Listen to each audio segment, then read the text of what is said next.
उसमें उन्होंने 4 पूर्व विधायक के बारे में जो प्रस्ताव यहाँ लाए, रूप सिंह चौहान, मस्तराम जी और प्रवीण शर्मा जी, और उसमें माननीय पंडित सुखराम जी जो मेरे पिता, उनके बारे में भी इस सदन में जो प्रस्ताव लाया, उसमें बहुत सी अच्छी बातें नेताओं के बारे में, और क्योंकि ठीक कहा माननीय मुख्यमंत्री जी ने, इंसान हमेशा के लिए नहीं आता, एक दिन हमेशा किसी को जाना तो है ही, परंतु परिवार के अंदर जब बड़ा आदमी जाता है तो एक खालीपन सा लगता है, और वो खालीपन तब लगता है जब एक ऐसे इंसान का साया आपके ऊपर हो जो मार्गदर्शक आपका ही नहीं पर देश का और देश का मार्गदर्शक रहा हो। सबसे पहले मैं सभी आत्माओं को, क्योंकि ये जो हमारे जो रूप सिंह चौहान, इनको तो मैं जानता नहीं क्योंकि छोटा था, इनके बारे में मुझे ज्ञान नहीं है, परंतु मस्तराम जी के साथ 1993 में मैंने चुनाव लड़ा था, विधायक बना, मैं मंत्री बन गया था, और उस वक्त उनसे मेरी वाकफित हुई, करसोग से आते थे। और प्रवीण शर्मा जी भी, क्योंकि 1998 के अंदर जब गठबंधन की सरकार बनी, एक महत्वपूर्ण भूमिका उन्होंने भी अदा की, और वो सरकार के लिए मैं इसलिए कहना चाहता हूँ कि आज जब एक वक्त आया, मैं माननीय मुख्यमंत्री जी का भी आभार प्रकट किया जो आज इस बात की चर्चा कर रहे थे, जब इंसान का समय आता है तो आदमी को डर लगता है कि अब क्या होने वाला है। शायद मैंने मुख्यमंत्री जी को ना भी कहता, मेरी आदत कुछ और वक्त की है, और मैं जब हॉस्पिटल के अंदर था उस वक्त मैंने अपनी पुत्र बहू जो है उससे बात की बॉम्बे के अंदर कि बेटा ऐसा ऐसा हुआ है तो क्या करना। उसने कहा डैडी मैं आप चिंता ना करो, मैं चॉपर भेज रही हूँ, कल से चॉपर आएगा वहाँ से अपोलो, हम इनको ले जाएंगे। मुझे नज़र नहीं आ रहा था क्योंकि शायद मेरे लिए वैसा वक्त था। मेरे बेटे ने कहा कि आप मुख्यमंत्री से क्यों नहीं बात करते, और मैंने कोशिश की और मुख्यमंत्री से जैसे मैंने बात की, दरिया दिल्ली दिखाई, उन्होंने जो है सवेरे चॉपर से हम उनको दिल्ली ले जाने का अपने प्रयास किया। बहुत सी, क्योंकि समय जब आ गया तो इंसान ने जाना ही है। आज जो हम जो चर्चा कर रहे हैं, मैं इस बात को सोच रहा था बैठे बैठे, क्या मैं सदन में होता या नहीं होता, और क्यों नहीं होता, मैं उसके बारे में भी कहना चाहता हूँ। बहुत सी बातें ऐसी हम करते हैं राजनीति के अंदर जो शायद पर्दे के पीछे कुछ और होता है, पर्दे के आगे कुछ और नजर आता है। मुझे याद है जब 1985 की 84 की बात थी, यहाँ कहा कि आपको केंद्र में पार्लियामेंट का चुनाव लड़ना है। मेरे पिताजी ने हामी भरी कि ठीक है मुझे केंद्र में जाना पड़े, क्योंकि उस वक्त ये सोचा जा रहा था कि स्टेट की पॉलिटिक्स से इनको जो है केंद्र में भेजा जाए। और जब वहाँ पर गए, मुझे वक्त याद है कि लोग कहते थे कि अनिल शर्मा को चुनाव लड़ाएं आप, और जब मुझसे पूछा, मैंने कहा मुझे राजनीति का शौक है नहीं, आप किसी और को कर लें, तो मेरे पिताजी ने गांव से ही किसी नौजवान को टिकट दिया और उसको विधायक बनाकर विधानसभा में पहुंचाया। मेरा कहने का तात्पर्य ये है कि उस वक्त कहा गया, कुछ नेताओं ने कहा कि पंडित जी आप जब केंद्र में जाएंगे कौन पहचानेगा आपको, यहाँ तो 68 विधायक हैं, आप शक्ल नजर आ जाती है, परंतु पार्लियामेंट में कौन पहचानेगा आपको। मुझे याद है उन चीज़ों की।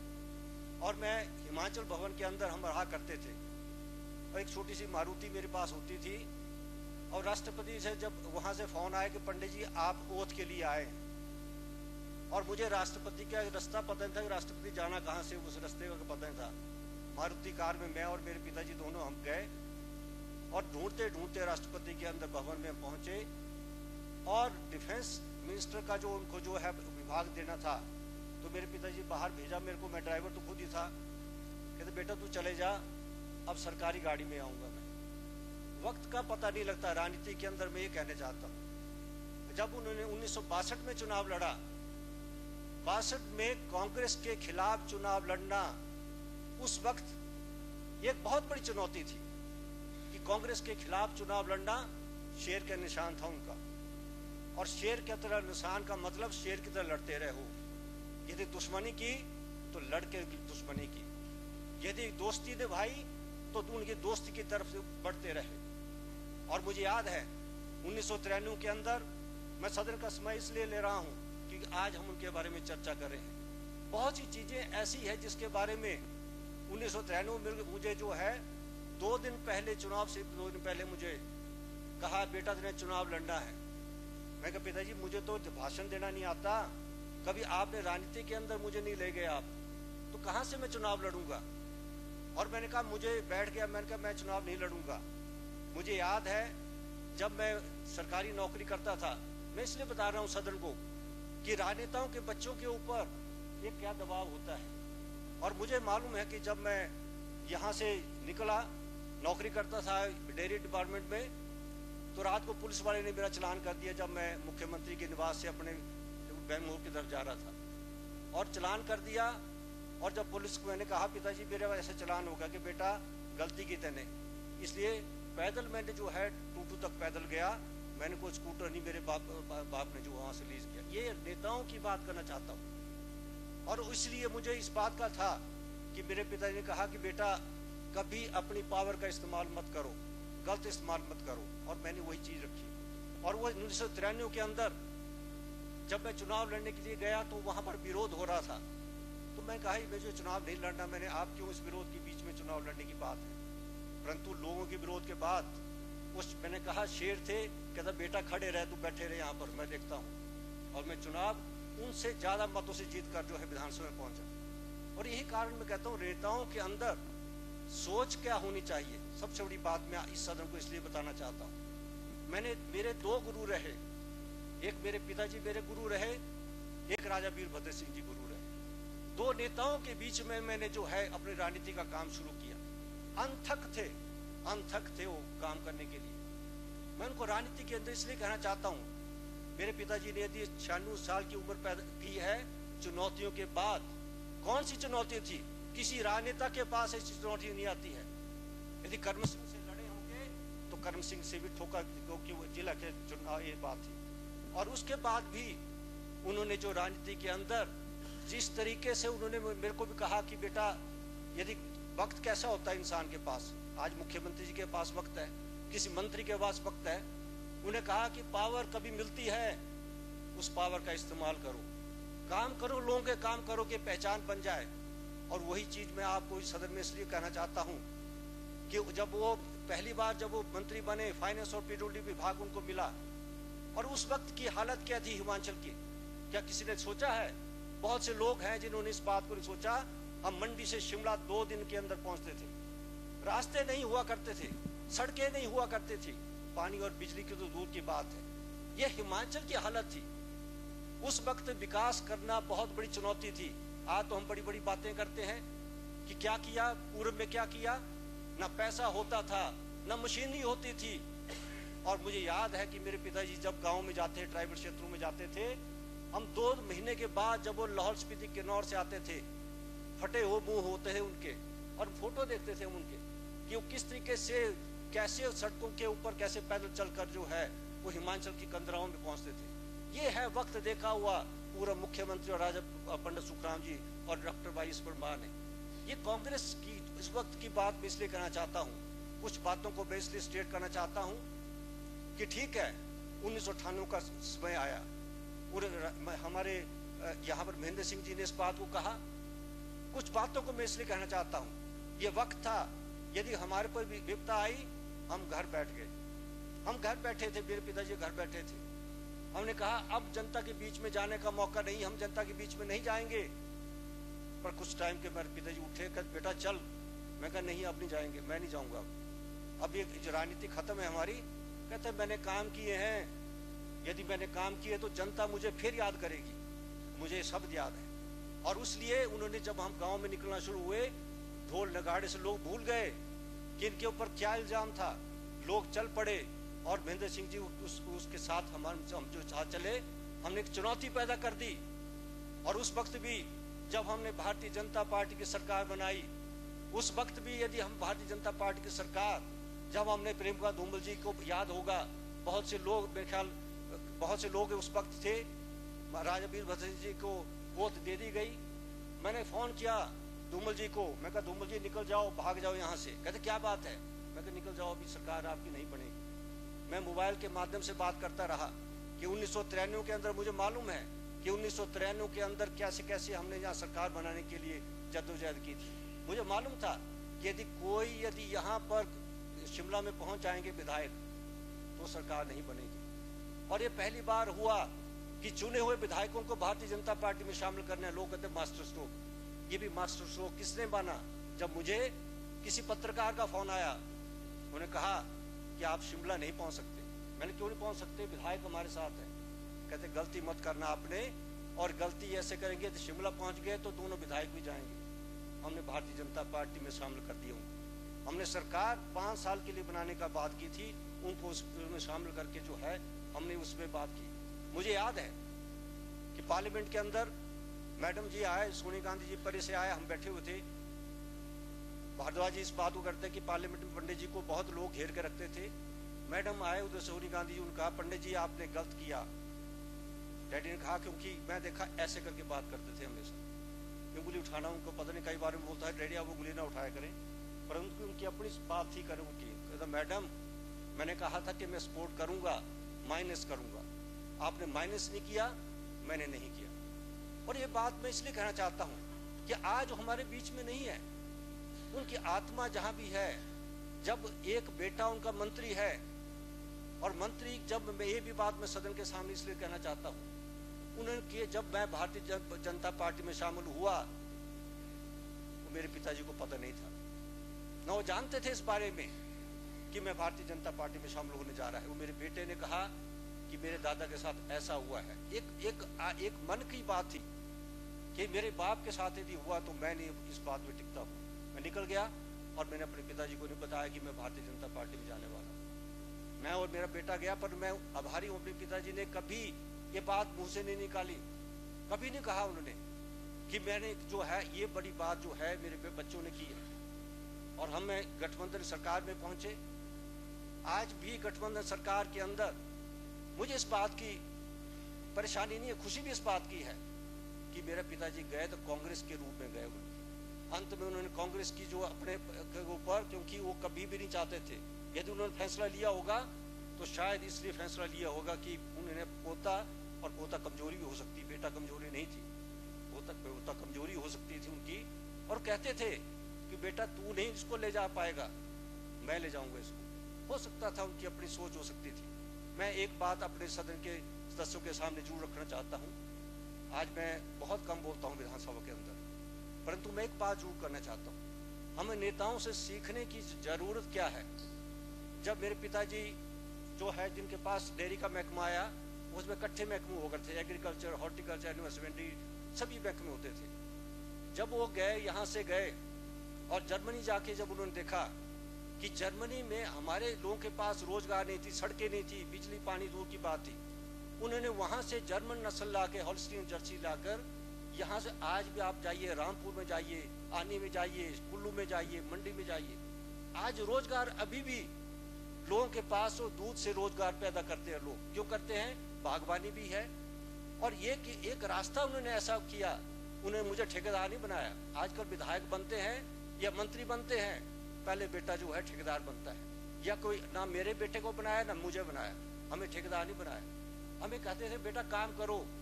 और ये बातें मैं इसलिए बताना चाहता हूँ कि जब भी वो इतने बिजी रहते थे और इतनी उम्र का कैसे उन्हें पहुंची है, उसके पीछे भी कारण था। चुनौती के बाद योगा करते थे, वो 3 बजे उठकर योगा करनी, योगा से अपने शरीर को मजबूत करते थे। और एक बात मैंने उनसे देखा कि ये कागज और पेन उनके पास पड़ा रहता था, चाहे वो मंत्री थे चाहे वो मंत्री नहीं थे, एक कागज पेन रखते थे अपने पास, वो नोट करते रहते थे। जब योगा करते थे नोट करते थे, मैंने किससे बात करनी, मैंने क्या काम करना। क्या आज हमारी सोच हो सकती है, हम नेताओं में सोच हो सकती है। और ये बात मैं इसलिए कहना चाहता हूँ, जब ये सरकार बनी, मुझे नहीं मालूम कब चले जाते थे वो, मुख्यमंत्री के पास चले गए और मुझे उन्होंने कहा कि इसको पावर बैंक में दीजिए आप। मैं डैडी से लड़ा जाके, मैंने कहा आपने पावर क्यों ले दिया मेरे लिए? तो कहता बेटा हिमाचल के अंदर सबसे बड़ी बात है कि क्षमता क्या है हमारी, उस क्षमता की पहचान इस प्रदेश के अंदर नहीं हो रही है। मुझे यहाँ भी मैं दोनों पार्टी के सदस्यों से बात करना चाहता हूँ। हम उनका सोच क्या थी, उनकी सोच ये थी कि यदि आप टेलीफोन के अंदर कॉल करते थे, लाइटनिंग कॉल होती 300 रुपये मंडी से, 300 रुपये की कॉल होती थी, 500-600 रुपये की कॉल होती थी। और एक बिजनेसमैन मेरे पास आया, उसने कहा जी मेरे 40,000 रुपये मैं टेलीफोन के बिल देता था, परंतु उसको सस्ता किया, आज सबकी जेब में टेलीफोन पहुंचा दिया, उसको सस्ता करके उस चीज को ऐसा कर दिया कि हर किसी की पहचान बन गई। आप एक जो सबसे बड़ी बात है, उन्हें कहा, मैं सरकार की तरफ से बोलना चाहता हूं और आप लोग को बोलना चाहता हूं। आप कहते हैं कि हमने इतनी बिजली देंगे, एक बोलता मैं बोलियां होती जाती है, सरकार में बोलियां, अब हम लोगों की बोलियां करते जा रहे हैं, हम राजनीति क्या कर रहे हैं। हम इस बात को मैं कहना चाहता हूं कि मुंह में मच्छी डालना न सिखाएं, मच्छी पकड़ना सिखाएं। सरकार का काम जो है वो मच्छी पकड़ना है, एक मच्छी पकड़ाना सरकार का काम है, किसी मच्छी पकड़े। ये क्या है कि मुंह में मच्छी डालें, आप उनको केवल अपने तक सीमित रखना चाहते हैं। हिमाचल को जरूरत है रेवेन्यू की, हिमाचल को जरूरत है पैसे की। ये बात जब तक हमारे लोगों को समझ नहीं आएगी, नेताओं ने इस बात को, ठीक है लोग सोचते हैं कि मैं क्यों ऐसी बात कर रहा हूं, परंतु ये बातें मैंने दोनों नेताओं से सीखी है। और ये बात इसलिए कहना चाहता हूं, आगे का हमारा समय कैसे आने जाने वाला है, हम क्या करने जा रहे हैं, उस बात पर हमें निर्भर करना है। मैं अंत में जो भी यहाँ पर बातें हुई है, सभी ने उनके बारे में बात की, उसके ऊपर मुझे भी इस बात का अभिमान भी होता है और कई बार एक गर्व भी होता है कि मैं उनका बेटा हूँ। मुझे याद है मेरा बेटा बॉम्बे में, जब उसको मैं स्कूल पे छोड़ने गया कॉलेज में, राजा वीरभद्र जी मंत्री थे उस वक्त, तो मैं बड़ी सिफारिश लेके चला गया, बॉम्बे में घूमता रहा, टक्करे मारता रहा, सारे में चिट्ठियाँ बताता रहा, परंतु वो लेट हो गया था, उसकी एडमिशन नहीं हो रही थी। तो मैं और मेरे बेटा दोनों बैठे थे हम मेरिन ड्राइव में, मैं कहा बेटा चल कल तो चलते हैं वापस। तो जय हिंद कॉलेज है वहाँ पर। मैं इसलिए बता रहा हूँ, कुछ चीज़ें ऐसी है जो हम, कर्म कोई करता है फल किसी को मिल जाता है उसको। मैंने वो देखा, जब जय हिंद कॉलेज में दूसरे दिन गए, मैं और मेरे बेटे के साथ हमने दोनों कहा, मैंने राजा वीरभद्र सिंह जी चिट्ठी पकड़ा दी और वहाँ शिंदे जी उनकी चिट्ठी पकड़ा दी। मैं कहा मेरे बेटे के एडमिशन का है। कहते आप हैं क्या? मैं कहा मैं विधायक हूँ। कहाँ से हैं? मैं कहा मंडी से हूँ, हिमाचल मंडी से हूँ। मुझे कहा आप पंडित सुखराम को जानते हैं? मैंने कहा मैं तो उनका बेटा हूँ। ऐसे ऐसी बात जब मैंने की, कहता बैठे, मैं एक सीट भी बढ़ा रहा हूँ, यहाँ मेरे कॉलेज में इसको एडमिशन होगी। पंडित सुखराम जी के पास मैं गया था, उन्होंने कहा परसों आपका काम हो जाएगा। तो मैंने सोचा भी पॉलिटिशियन तो ऐसे बोलते हैं। कहते हो पंडित जी ने, मैं शिवसेना का हूँ, मैं किसी की सुनता नहीं था, पर मैंने महसूस किया कि पिताजी ने किसका काम कब कर दिया और उसका जो है फल आज मेरे बेटे को मिला।